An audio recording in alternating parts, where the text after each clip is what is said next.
Lower Deck Exquisite Collection RPA LeBron James card was sold privately for $5.2 million. This sale ties the all-time record for any card with a 1952 Topps Mickey Mantle card. That's how far back you have to go. Vince, was this a good investment, and have you talked to your mom about the boxes in her attic? Because I bet you got one of these too. Man, I might have one sitting there, but I tell you, it's a good investment if you can get it, I guess. I mean, his legacy is not complete yet, so It can only get better. It can only go up from here, I guess. 5.2 mil? Nah. This is art. It's art. That's what people are collecting art nowadays. I mean, I'm mad I threw out all that stuff. About an old story with some new information. Lakers owner Jeannie Buss joining our friend Steven Jackson, Matt Barnes on All the Smoke. If you haven't seen that, please check it out. Jeannie explained why the 2011 trade for CP3 infamously fell through after the league essentially vetoed the deal. Here is the backstory you haven't heard yet from Jeannie. I can tell you exactly what happened, and it's hard to understand if you don't know like the background of how the league operates. So if you remember, we were in a lockout, right? So when there's a lockout, there's a moratorium on everything. You can't make trades, you can't do anything, except the general manager of the team felt that he had the authority to make a trade. Of New Orleans at the time? Right. Okay. So teams felt like, how is that possible? We didn't get a chance to make a trade for Chris Paul. And so they all attacked the league and said this wasn't fair. David Stern didn't reject the trade as commissioner. He rejected the trade as governor of the New Orleans team. Vince, what do you remember about what guys were saying in the league about this whole thing at the time? And what do you think would have happened if CP3 had joined forces with Kobe? Well, thank goodness I have some things written down because I don't want to forget. But I'm trying to remember 2011. I was somewhere around the NBA, maybe Dallas. I could be wrong, but I do know that. But I said, like, if he goes there, first of all, I was like, wow, how are they able to do that? And that would be amazing, and that would be a cheat code with Kobe and CP3 together. I remember saying that. And if that were to happen, Kobe would have his 6th ring. Yep. The Lakers will add another ring to their dynasty. CP3 will definitely have a ring. And CP3 would probably still be playing for the Los Angeles Lakers right now if that were to have happened. Some of those things might be true. Some of them might not be. I think the Lakers' grand plan was CP, Kobe, and basically make the same Dwight Howard trade they ended up making later. Don't make the Steve Nash trade that just didn't work out and cost them a lot of draft picks. So you have CP, Kobe, Dwight is a big 3. But let me ask you, is it a guarantee that they beat that Thunder team that made the finals, or the Spurs team that rose up and made back-to-back finals, or the Heat team with LeBron? I think it's a guarantee they're right in the fight with all those teams. And if things break right, they have a ring, and a ring would change Chris Paul's legacy. The entire dialogue around him would be different and less sort of ring, toxic the way it is. But I don't think it's like a lock that they're winning a ring over those other teams. Those were awesome teams. No, I agree. And it's so tough. You know, the Lakers, they've been through so much. They just can't catch a break. It's so good to be able to like revisit this and just see, like, could you imagine if the Lakers were able to get good players like Dwight Howard right after this, and you know, Steve Nash could go, maybe LeBron James could go there. If only we could revisit stories about what could have been in Lakerland. Maybe they wouldn't have 17 those were all different. They would have 18. It's like, what are we talking about here? Different situation. First of all, Chris Paul, the course of his life significantly changed. Oh, Chris is struggling? There is that. Chris, he's on the number 1 seed right now. Like, Chris is struggling too? See at the moment. They're I'm glad you remember the top of the show. Zach, look, Jeannie was talking a lot about the role the league played. You know, we all know that the Hornets were in between ownership groups. The league had stepped in as kind of a conservator. And Jeannie made the point that we have heard for a long time. David Stern didn't veto this as commissioner. He vetoed it as governor. But the part that she was talking about that I found so interesting was other teams not having a chance to get in on the bidding. And that was a lot of the base of the frustration. That almost seems to me like a reason to have the trade go through. In a normal ownership group, You don't give everyone fair ups. I was just talking in the break to Richard. It's not like Kevin McHale gave every team in the NBA the chance to get Kevin Garnett. He called his old buddy Danny Ainge, and they made the deal. So the fact that the league owned the team and the other governors were upset as conservators of the New Orleans Hornets that they didn't get for their own teams fair ups at Chris Paul, that's way outside what would normally happen. I don't understand, Zach, why that was given as the reason that then the NBA stepped in and said no. Well, first of all, people make fun of Kevin McHale for not canvassing the league if he didn't do that. And they should make fun of him because you absolutely should canvass the entire league. If you know you're trading a star player, and other teams have done this and other examples, you call everyone, say best and final. This is it right now. Give me everything. And so, yeah, you absolutely should do that. This trade was this is why 3 and 4 team trades get so complicated, because there are too many voices, too many competing agendas. And this was a totally anomalous situation, a lockout and the league effectively acting as the steward of the team. It was an anomalous situation. It'll hopefully never happen again. It was just very, very messy. Richard? I'll play along. I'll play along with this hypothetical game, what we're playing. And this is why I'll say this.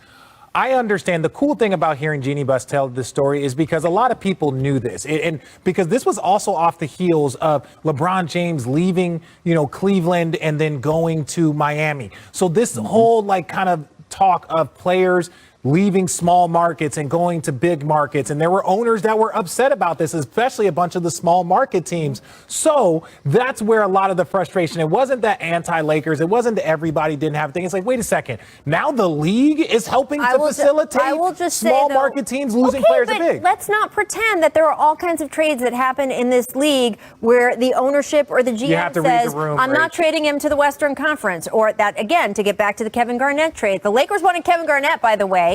And Minnesota ownership said, I'm not trading him in the Western Conference. So not everybody gets fair ups all the time. I just found that to be a very weird reason. Regular season is there's enough time for the paths of certain teams to twist and turn and run into each other in ways no one could have expected. Certainly when the league tipped off back in December, we had no way of knowing that Clippers-Suns games would be particularly remarkable. And yet here we are in April with the two clubs having all kinds of grudges against each other and a game tonight in Phoenix that has both seeding and bragging rights on the line. Kawhi Leonard unlikely to play in this one. He is still nursing a sore foot. But Paul George appears ready to go, and he's the one with the personal stake. It was during a game back in January that Devin Booker called PG, quote, soft, among some other things I can't say on TV. Both players got technicals, but it didn't end there. The next time the teams met, PG again said he heard a lot of, quote, chirping from the Suns, part of a larger wave of disrespect that he said he's been facing since his uneven performance in the bubble last summer. Apparently, that disrespect has been so pervasive that even DeMarcus Cousins, who only just joined the team 3 weeks ago, has already seen enough to say that the rest of the league needs to, quote, stop the PG slander. And he is right. Paul has been on just an absolute fire tear for much of the past month, leading the Clips to win 11 of their past 13. Still, both Boogie and Paul have been around long enough to know the only real way to rewrite the book on the Clippers is for the team to perform better in the postseason, which brings us back to the whole seeding thing. I know it's very fashionable to say that where you end up in the playoff bracket just doesn't matter, and for some teams that's true. Hey, Michael Jordan's Bulls didn't always have the top seed, but they did have Michael Jordan. So, yeah, they were fine. Then again, sometimes seeding matters a lot. You know that mid-90s Knicks-Pacers series when Reggie scored 8 points in 9 seconds? What people don't always remember is that New York was the 3 seed that year, which meant the Knicks ran into Indiana way earlier in the bracket than they wanted to, and it cost them with an early playoff exit. There's potential for that same sort of scenario in the West this season. The Jazz have had a hold of the top seed for 85 straight days. Wow. But that grip is now being challenged by both the Suns, who are just a game back on Utah, and the Clippers, who are just a game back on Phoenix. Whichever of these 3 teams end up with the West top 2 seeds will have an advantage. Their first-round playoff matchups will be against 7 and 8 seeds, who will be a bit worn down from having to go through the play-in tournament. But whichever team finishes in that 3 spot, that team would have to face the 6th seed, which right now would be the Dallas Mavericks. That same Dallas Mavericks team that torched Steph Curry and the Warriors last night as Luka Doncic scored 39 points in 28 minutes. Now, I am not saying Dallas. I know. I'm not saying Dallas would be the favorite in any series they played, but I also wouldn't want to see Luka in the first round, especially if I was a Clippers team carrying the extra weight of atoning for last year. Winning in Phoenix tonight would go a long way toward helping LA move up, although, of course, that would mean the Suns moving down, and they, too, are very motivated to avoid that. Chris Paul has managed to wrestle Father Time to the ground these past 2 seasons, but he's turning 36 next week, and even, yes, the great aforementioned Michael Jordan did not win a title past the age of 35. All in all, the scene is set for a fantastic game tonight. It's the result of some twists and turns we never saw coming, but that just makes the end of the journey even more fun. And Vince, I want to go to you first. These 2 teams, which team needs the top seed in the West more, Suns or Clippers? Clippers, hands down, it's the Clippers. For all of the things you just said, and I believe with everything that happened to them last year, all of the expectations, not playing well in the bubble, PG, having a rough bubble and playoffs in general, they need this. You laid it out perfectly. They want to get where the road is set to get to the Western Conference Finals. And we all want to see Clippers. We all want to see the Lakers and want to see that matchup, LeBron versus Kawhi, so on and so forth. So I think for them, this is a big game for the Clippers, regardless of who's in the lineup. Yes, you want Kawhi out there, but you look for the Clippers tonight to exploit as many opportunities as possible, because this is a big win if they can pull it off.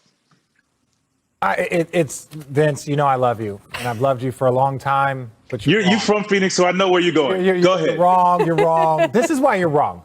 The Clippers don't need more pressure. They don't need the number 1 seed on them. That's pressure. We're talking about them avoiding playing this person or avoiding playing this person, but we want the number 1 seed because we want everyone to look at us. That is not what they want. What they want to do is they want to be playing the best version of basketball. And I'm not big. Look, you want a favorable matchup in the first round, right? Because you want to tee yourself up.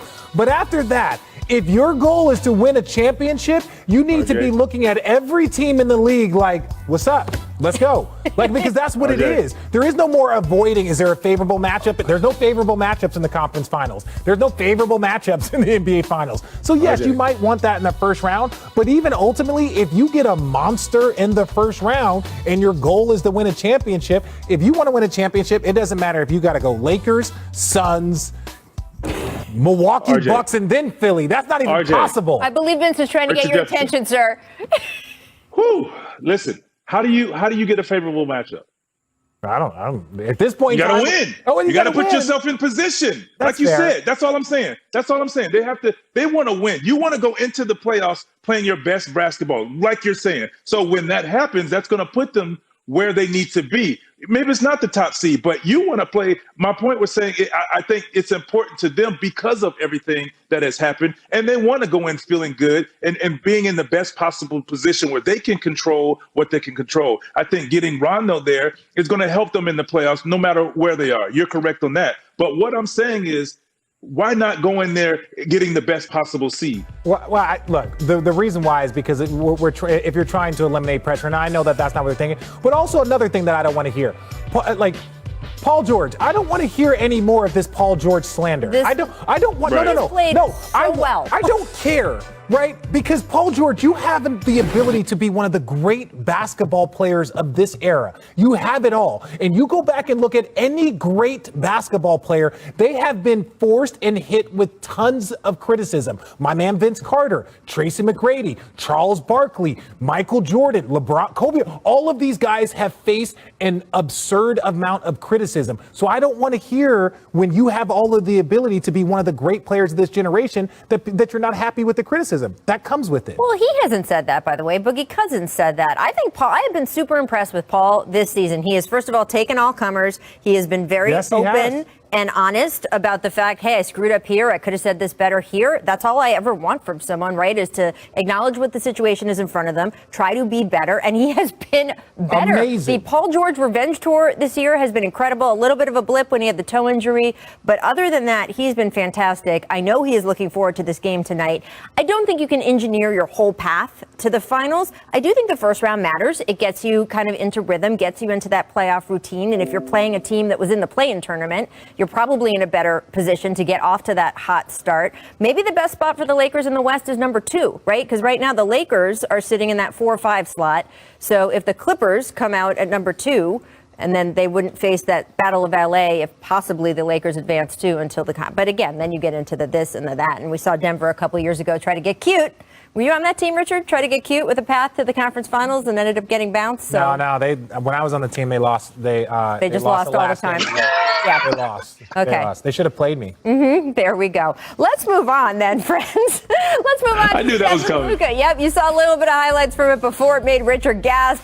A little different than anticipated. The Mavs exploded on a 28-0 run in the middle of this game. It was over the course of nearly 10 minutes. It was in the first half, led to a 30-point rout. Warriors 10th in the West. Post-game, well, the guys tried to explain. I'm not concerned about a 9-minute scoring drought. I'm concerned about defense. I'm concerned about a level of intensity and preparation and competitiveness. That's what was missing. I obviously want to play better. I obviously want to be in a situation where you're,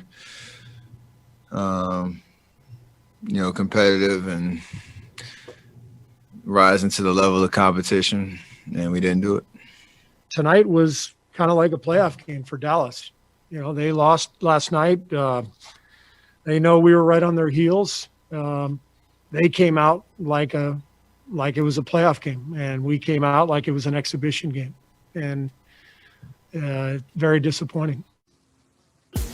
Steve Kerr is disappointed. Over that run, the Warriors missed 18 shots in a row. That's the longest scoring drought since 2009.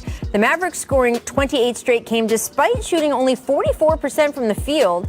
Richard, what was your takeaway from that historic run last night? Well, look, the Mavericks kind of did like a Steph Curry on the Warriors, where they just got hot and there wasn't anything that you can do. Look, ultimately, this Warriors team, we understand, unless Steph Curry is playing like an MVP every single night, that they're going to struggle. This is not the same Warriors team. And Vince knows this as well as I do.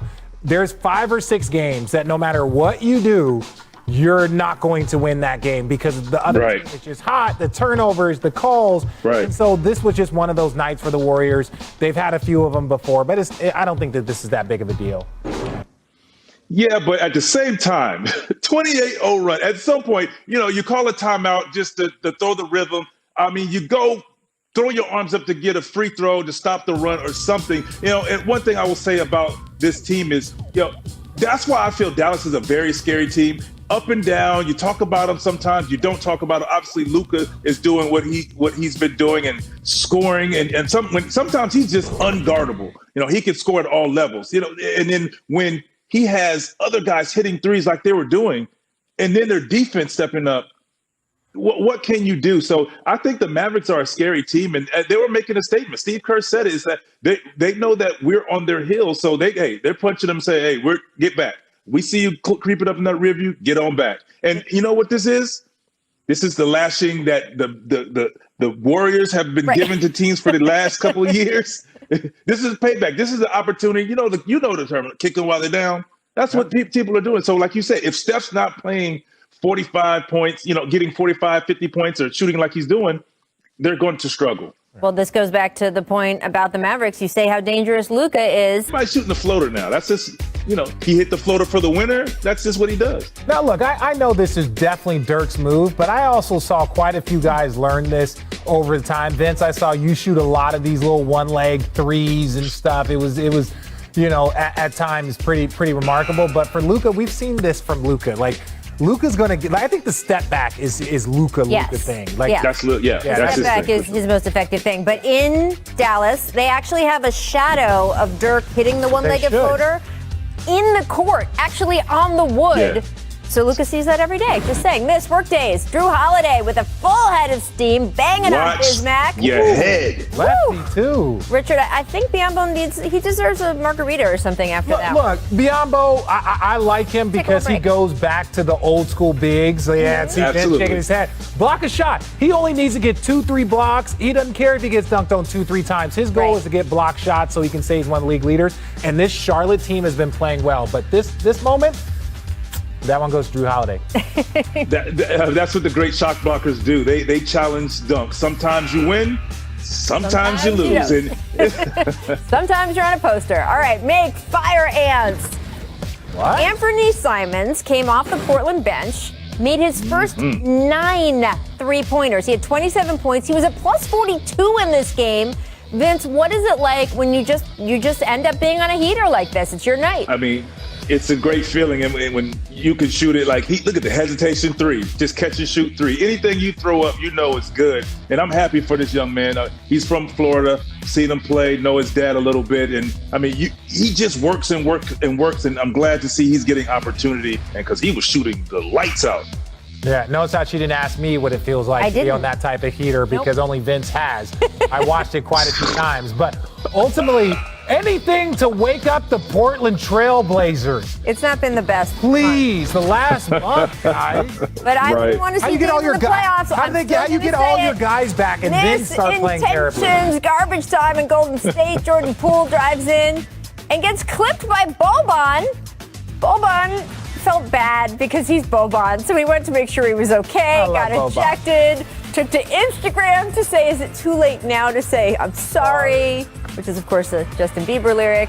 Richard, how do you feel about Boban? I have so many questions. I love memes. I love jokes. Like, that's all I do on social media. Go to my page. It's trash. It has no pictures of me, just me making fun of people. But I mean, that's because you want people to look at it. Yeah, but Boban, it was this is just an unfortunate situation. Like, absolutely. 5 years ago, this wasn't going to be reviewed. And Poole act like he died.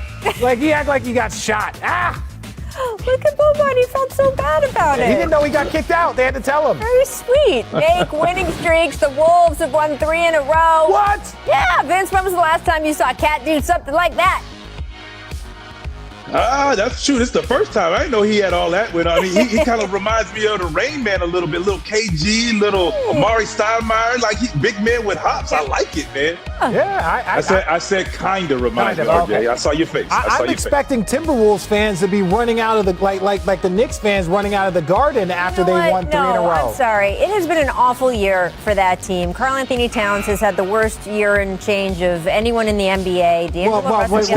Wait. Worse. He's still getting busy. It's been like the worst decade for that team. Well, again, I'm trying to have larger perspective here. Karl Anthony Towns has had a harder 100% than anyone else in the league. Shout out to Karl Anthony Towns. He got hurt. And he's been balling. And also he himself got COVID and had significant symptoms. And D'Angelo Russell was out for a stretch. I'm giving the Timberwolves a pass on everything this season, and I hope that they get some rhythm so they can get into next season and be the team that they want to be. Because I'm like Boban, Richard. I'm RJ. nice. RJ, Vince is nice. Yeah. One person on the panel less nice. Let us go. Go ahead. At the start. Let it go, RJ. At the start of this month, the Oklahoma City Thunder. Vince knows well. I know. Vince knows well. I know too, but I'm trying to be nice on television. The Oklahoma City Thunder. Let's talk about them. They were within 3 games of the West Play-In tournament, but then they decided, maybe that's a little too close. So Al Horford, you sit down for a bit. Shai Gilgeous-Alexander, you've got plantar fasciitis. You don't need to play. The quest for the possible top draft pick was on. 14 straight losses later, the Thunder had the 5th worst record in the league. They entered Tuesday's game against the Celtics, starting this lineup, people. Lou Dort, the elder statesman at 22 years old. And despite all of that effort, the Thunder then went on to win in Boston despite 39 points from Jaylen Brown. Now, the Celtics were without Jason Tatum and Kemba Walker, who were injured, but that defeat sparked this reaction post-game from Brown. Take a look. Yeah, man. We got to play with more of a sense of urgency. Tonight, I feel like we didn't have the sense of urgency that we needed across the board. And a team that has some young, talented players came ready to play. And we got beat. We got to come and have some pride and play with some urgency. I didn't think tonight was the night we played with urgency, especially after a tough a game against Charlotte 2 days ago where we got kicked. The Celtics are now even with the Heat for 6th in the East. The Boston does own the tiebreaker for now with 2 games versus Miami left, though.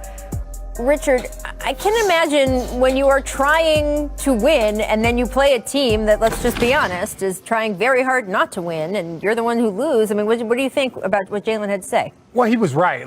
So I called the game last night, and when you watch this team, even against Charlotte, the Boston Celtics, they were a step slow. They were just a step slow. And I don't want to hear about who they didn't have, right? Yes, they were missing Kemba Walker. Yes, they were missing Jason Tatum. You know who they did have on the court? They had Marcus Smart. They had Jaylen Brown, who was an all-star. They had Tristan Thompson. Peyton Pritchard had a career high, right? So they had guys that were contributing. Evan Fournier. So they might have had 5 of the top 6 players on the court. Ultimately, they just didn't have a sense of urgency. They were down 10, and they just never got it going. And this Celtics team, this is not the same talented Celtics team that you've seen in the last 3 or 4 years. And you just have to take away that and just understand that this year, it's just, I don't think it's going to end pretty for them.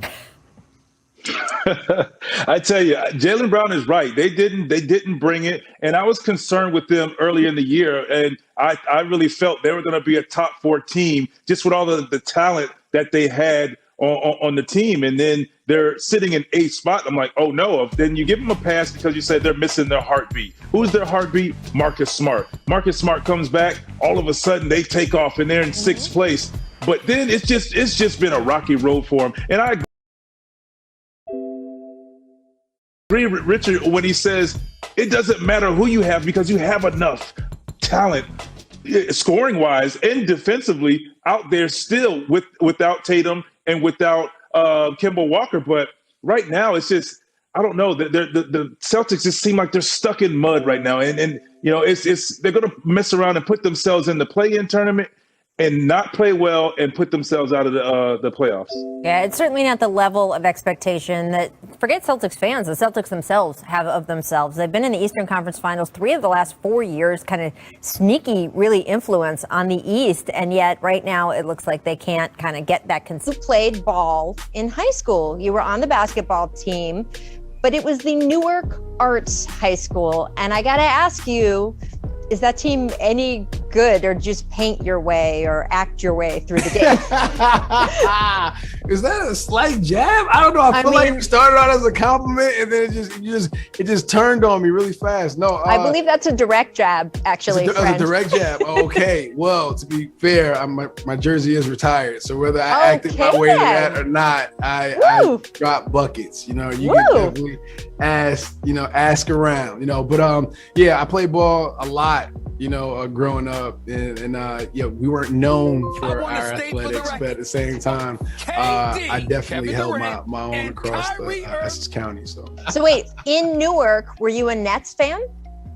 In Newark, I was a Knicks fan. Oh, okay. I was a Knicks fan, but I think over the years, it's been real tough, and I think as you grow up and you get a chance to really get to know, these, NBA players, personally and stuff like that, you become fans of your friends, so Kyrie and, Bron and guys of that nature. So I'm rooting for I don't know who I'm rooting for right now. I don't know who I'm rooting for. I don't know. I'm neutral. We'll let you leave that open. You do have serious NBA chops though, because you and I were co-coaches for the NBA Celebrity Game. What was that? Down in New Orleans, the All-Star Game in New Orleans a few years ago, I actually played and I got snubbed by Kevin Hart as MVP. It was tough.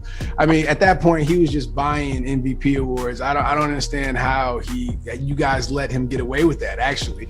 I know, we're working on it. It was robbery. The ratings couldn't have been worth that. You can't keep giving him these titles. Well, you were too dangerous. That's why you came to coach with me. And now that I have seen you master coaching, if you were NBA commissioner for the day, is there anything you would want to change about the NBA, just as a hoop fan? 1,000%. I would make referees do post-game interviews. Oh, I like that. I think that would hold accountability across the board. I need some names and faces to these and some answers to these calls and these technical fouls and ejections. So I think that would seriously rectify so much. All right, I'm going to get right on that request. Please. Now, you do have, as you know, of course, the most NBA name in all of Hollywood. I did not realize until I was reading up for this interview, though, you were named after your dad, Michael A. Jordan. Mm-hmm. But you were teased for your name as a kid, which I thought everyone would have thought it was the coolest thing that you were named Michael Jordan, but it sounds like maybe not. Yeah, no, I mean, I definitely got teased a lot, but it gave me a healthy chip, because I was playing basketball. So it pushed me to to be successful at whatever I was going to do and be great at whatever I was going to do, so people would know my name instead of, thinking of, the basketball player. So that was like a nice little healthy chip that I had growing up. Well, your plan is working. World famous now. All right. In fact, you're in a new movie you've been promoting, Tom Clancy's Without Remorse. Yes, and I was ma'am. watching a trailer, and you're just going in there and you're beating up a whole gang of guys all by yourself. And I'm thinking, like, when you're a little kid and you're watching action movies, I would go in there, I would beat up all the bad guys. You get to actually do it. What does it feel like on set when that actually is happening for you? It's so much fun, because, like, to your point, as a kid, you watch these movies and you play these video games, and you used to imagine, like, one day, like, oh, I want to do that. So the fact that I get to, get up in the morning and that's my work, it's a lot of fun. You spend so much time with the stunt guys. They're actually really, really cool guys. It's one of those things where you wind up beating up your friends in these scenes, and it looks great. So it's a lot of fun. And shout out to the entire stunt crew for this movie, because they're badasses. Well, we like when you do sports movies. I know you've got another Creed movie on deck. I did read that in the very first Creed movie, you were knocked out for real when you were doing one of the scenes on camera. That is dedication. Yeah, Sly basically told me that this is like my initiation into the world of Rocky, so I had to take a real one. And I mean, the shot came out great. I mean, I was sore for a couple of days afterwards, but other than that, it was a great experience. But I'm really looking forward to stepping behind the camera and directing this movie. I know every sports fan is looking forward to that. Now, comic book movie fans have been doing a campaign to get you involved in the new Warner Brothers reboot of Superman. And I just want to know, can you actually fly? Like, how good would you be in that role? Can I fly? I mean, I wish I could. No, you actually got knocked out for Creed. So, so I can fly. That makes total sense. No. It's, I'm flattered that people, have me in these conversations for these, these beloved characters that mean so much to people. And right now, it's just a compliment. I haven't had any conversations about it, but it's interesting to see, that people, are speculating that I could potentially play a character like that. All right. So to take it back to Newark Arts High School, are we going to see you playing the lead in a basketball movie anytime? Probably not. I'm 34 now. These knees ain't quite the same. I'm stretching and icing. I really. I'm gonna leave it to these young guys. If anything, I might maybe produce something, but other than that, I think there's so many young talented guys out there that could definitely do a lot better job than I could at a basketball film or a television show. So I'll just leave it at that. I love it. Thank you so much, Michael. It is always so great to have you on this show. Come back through when you're not shooting sometime. We'll get you on the hoop here. I would love it. Thank Excellent. you. Good talking with you.